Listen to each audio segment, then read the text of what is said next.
Електронските цигари добиваат на масовност кај младите.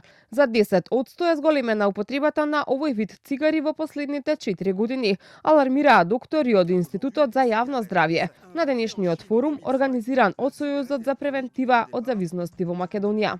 Доктор Давид Здравески рече дека според нивните истражувања во 2020 година 21% од младите кажале дека употребуваат електронски цигари, а во 2024 година процентот се зголемил на речиси 30%.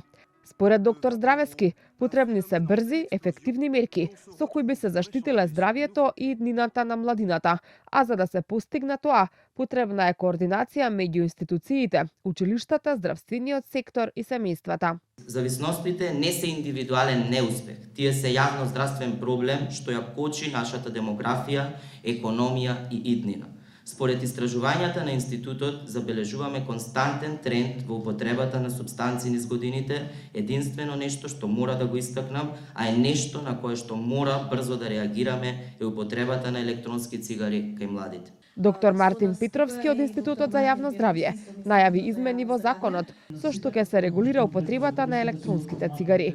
Тој напоминува дека со силните маркетиншки кампањи и овошните вкусови на цигарите, младите се доведуваат во заблуда дека новите навики не се штетни по здравјето. Постојат големи системски пропусти што дозволиле овие производи да бидат привлечни кај младината. Значи, се до тоа нивно широко рекламирање, значи во трговски центри на билборди на секаде, бидејќи се уште не се целосно регулирани под Законот за заштита од пушење.